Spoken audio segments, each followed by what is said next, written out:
This is an I Am Listening exclusive podcast.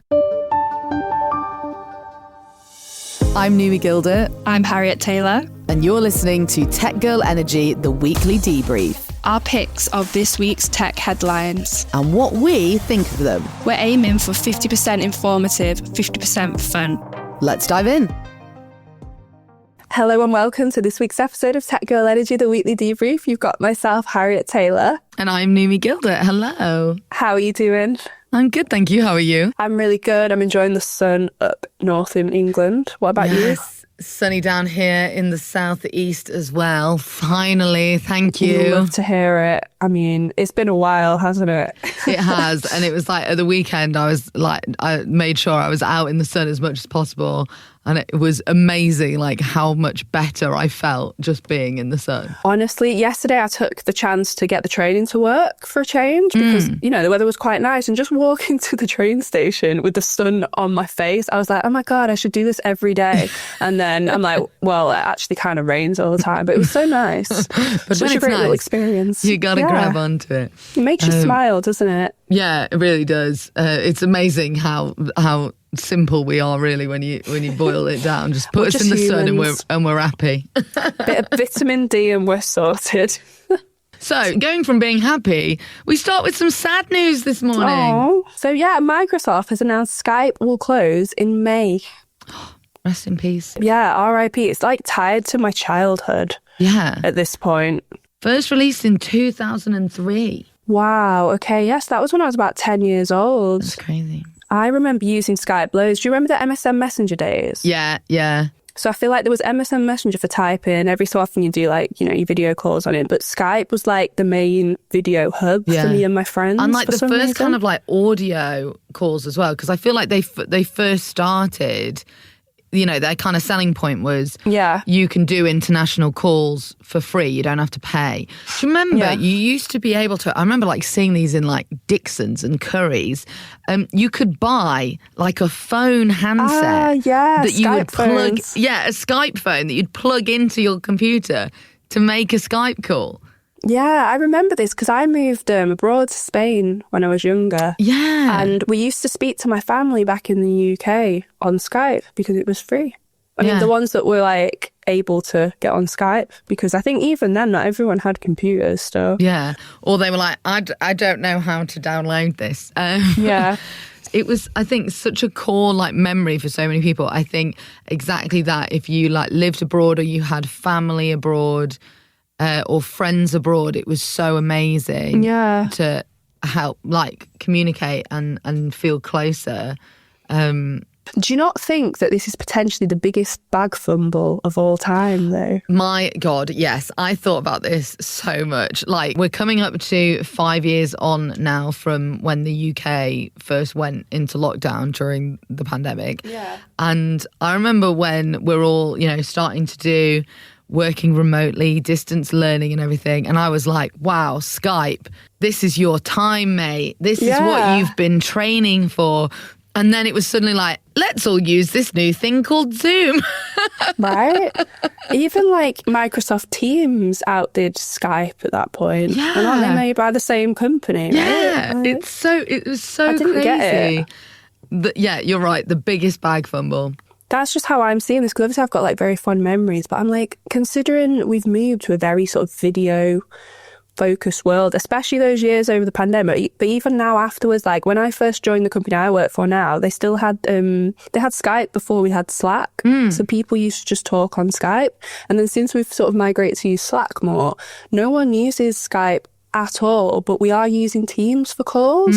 So it just makes me wonder, like, and maybe it was a decision by Microsoft. Maybe they decided that they just didn't want to put any money, investment, marketing into Skype anymore because they're going to change the focus on maybe more business side of things. And Skype wasn't always just business Skype, was it? Yeah, it's true. Yeah. Yeah, I definitely think that there will have been some decision behind it. But I also think it's kind of interesting. It just shows kind of a reflection as well of you can never tell or guarantee what users are going to do. Like you can already have a functioning product and then, you know, a new and trendy one comes along and suddenly everyone's using that. Like I think it's such a fascinating kind of bit of user behavior that it's perfectly functional. It does the job, but we prefer other things that do the same job. People with the shiny new thing. Yeah. And I guess also, originally Skype was kind of like the only thing that you could use to have voice over IP or video or whatever. Whereas now it's integrated into WhatsApp, into Facebook, into Instagram. Yeah. So it's, rather than it being you need your own tool for it, it's like a functionality that's now added in. It's just a given. Yeah. Yeah. Like if you don't have video or like calls, you're not going to be a player in this area. Like you need to be providing more than just calls, I suppose. Although what does Zoom do? I guess Zoom's good at like bringing lots of people together on the same call. Yeah, like so conference calling. They've transcribing, recording. I guess that's how it was able to kind of excel. But yeah. So, and it had a great call sound as well. Yes, I can't make it. Boop, you're doing it. So there you go. End of Quite Skype. Relaxing. It's closing in May, so you've got a couple more months to use it if you want to give it a good send off. It definitely feels like part of the history of the internet and of computing. We'll remember you. We'll remember it fondly. Definitely. It's had a good run. It's had a good run.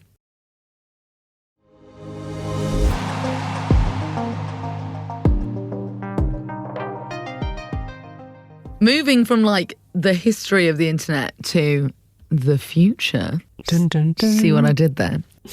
Some really cool news came out this week from Amazon joining the quantum race. They've announced a new cat Qubit powered chip. We were talking about this on the pod a couple months ago. It was Google announced their quantum chip. So it's like a lot of players now in the field to progress this. And obviously the idea of quantum computing is that we have much bigger processing power, so we're able to solve more complicated problems that our traditional computers struggle with. And I remember when we talked about this the first time, because it's using quantum physics, nobody really, I think, unless you are a quantum computer scientist, understands how they work. And the way that they describe it is they just say that it exploits the strange properties of matter and energy at very small scales, and they're able to do computing with it.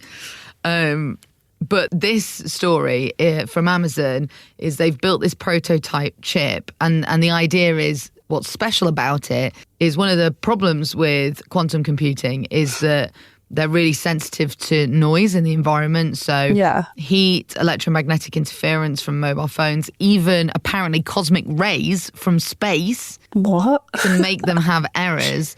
So that's very sensitive. They're so sensitive. Calm down. It's not that big a deal. So apparently this Ocelot prototype uses these things called cat qubits that will help it be more error resistant. So it will help correct those errors.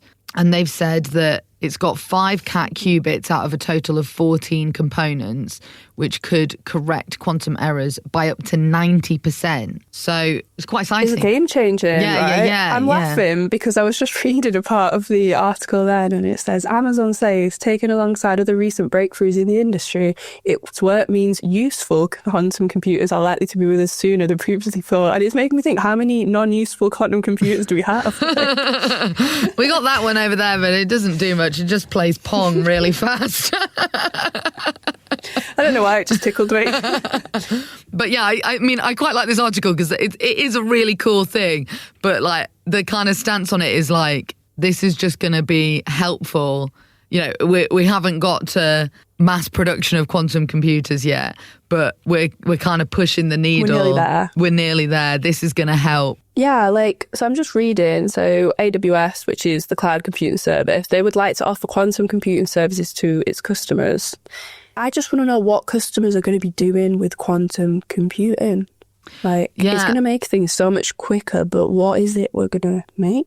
I don't know. I guess it's this kind of thing of like, if you have the power to, solve highly computational problems, Mm-hmm. I guess it's also kind of like the thing of, you know, the potential of AI tools, of something that would take a long time or would be really difficult for a traditional computer. So maybe that's some form of data processing, or maybe that's some form of calculation. So I'm kind of expecting it would be really useful in definitely areas of research, but maybe, you know, industries like finance, where you've got to deal with a lot of data. Yeah, that's true, actually. Like, even sort of like government departments, you know, with like lots of data on populations. Like, there'll be a lot of data points just for someone's, like, I don't know, social security number, address, like telephone and stuff like that. So I can imagine just scanning a database like that takes a lot of time. Whereas you could do a lot more with something like this. Yeah, or like maybe developing stuff for space. If you've got to do like modelling of like aerodynamic modelling on spacecraft and stuff like that, and running simulations, maybe that is making a new Sims. Yes, 5. exactly. all of the important stuff. No, can you imagine the graphics and the physics though if you had a quantum computer running the Sims 5? I mean, society would cease to function because everyone would just be like locked in. The Matrix, literally. Yeah, exactly. Which is maybe also what AWS are planning on doing. Just getting all of us like links onto the servers. Here we go. So apparently, a lady called Heather West, who follows the quantum computing industry as a research manager for the International Data Corporation and has been briefed on this new chip by Amazon in advance of publication, says the results are an advancement rather than a breakthrough. Now, is this someone being a bit, I don't know, what's the word, giving a bit of tea, being like, it's not actually a big thing, it's just a little minor, or is it someone being salty? Yeah. I don't know. Because to us it sounds like a big improvement, right? Yeah. But I guess maybe it's this thing because it's such a new technology. You know how sometimes we get ahead of ourselves, like there's like a little bit of research done or something and they're saying, this could mean that we could do this. And then suddenly we're imagining the future where we're flying and we're on Mars and stuff like that. So maybe she's just like managing our expectations of like, this is great and this is going to help us. But don't expect to be able to buy a quantum computer from Curry's in the next 2 weeks. Let's be realistic, Hans. Yeah. Hey, you say 2 weeks, so I reckon give it a few years. I'm going to place a bet that we can buy some of these super-powered chips in a few years. How many years? Well, now I'm starting to think, I feel like there's a lot of variables that are coming into play, such as global warming, are we going to be on this planet? But if nothing weird happens, I'm going to say 3 years. Okay. Oscar Painter of AWS Center for Quantum Computing, he thinks it'll be like in the next decade. Said next decade looking more and more realistic. But he did say that 5 years ago, he would have said 20 or 30 years. So he's now like halved it. Maybe in another good couple of months, he'll say 3 years. Yeah. So we're just bringing that forward, basically. Yeah, no, it's really cool. It's really cool. Like, I feel like every week now we're getting like more and more breakthroughs from a technology point of view. It's a really exciting. Even like news weeks where it seems like it's a bit slow, you can always count on there being some sort of AI or like, you know, chip or quantum computing like tidbit that's been happening out there. So I'm here for it. And fingers crossed for superpowered Sims. Yeah, literally. Fingers crossed. Actually, no, fingers crossed that doesn't happen because my life would be over. Like, I have no self-control when it comes to some computer games. Like, if it's good, it's good. That'll be me gone for a month. I'll have to get it out of my system. Let's hope that they don't then, and they only use it for sensible. Yeah, because I'd be doing the podcast and playing Sims at the same time. Oh no, I've set them on fire again. Yeah, damn it.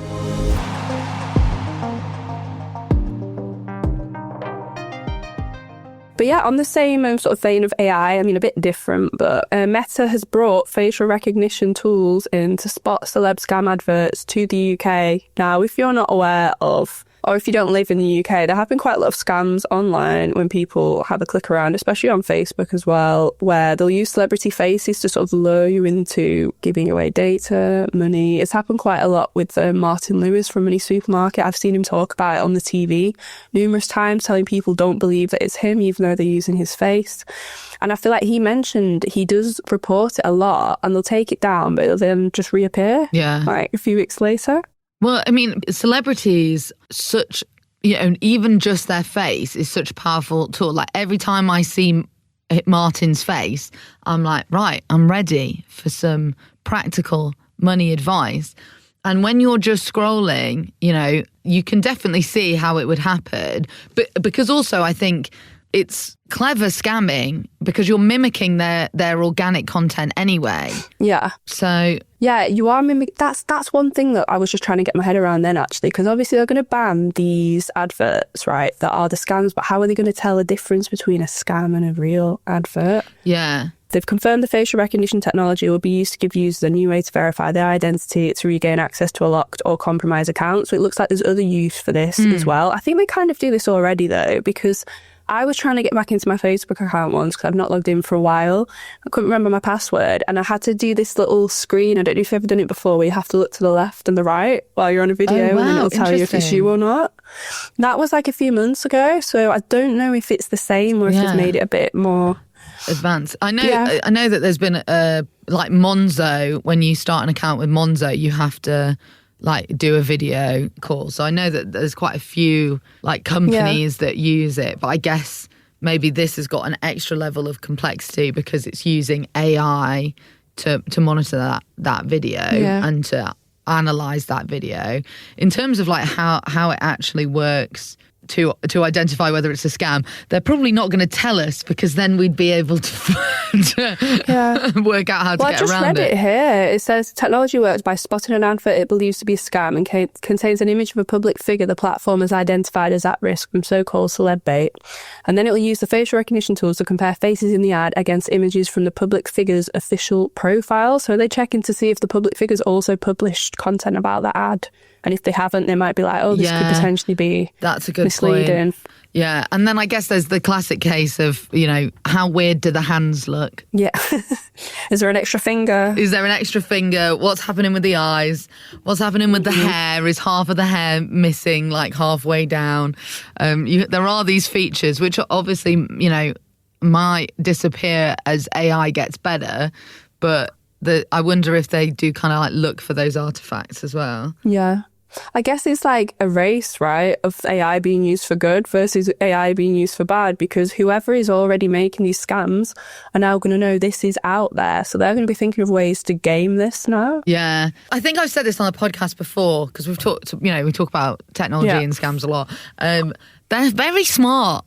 They know what they're doing. And I don't think I think we're always going to be... You're always going to have people that want to exploit technology for personal gain and for money. So I think we're always going to be like almost playing catch up to that. Yeah. Like they're going to find a new way to exploit it and we have to find a new way to stop them from doing that. I say we like I'm like on the internet police. We're on the front line. It's nothing to do with me. But Godspeed.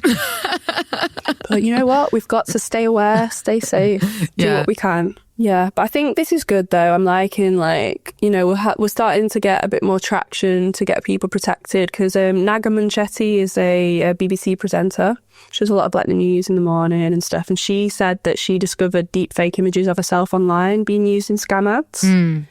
So there's, and that's just someone that I wouldn't say is like a celebrity in the sense of she's on TV shows or like a singer or anything. That's just a standard person that you'd see on a day-to-day basis that you probably would trust because she's giving you the news on TV. And I think maybe that's, these are the kind of people that are going to be used the most. Someone like Naga or Martin, they have integrity. And you trust what they say and they are a trusted figure. So I guess you're not going to be as critical. Your guard's down a little bit. They're very sneaky. They know what they're doing. They're so sneaky. We just got to be one step ahead, like you said, because it can be devastating, the impacts, right? Yeah, for sure.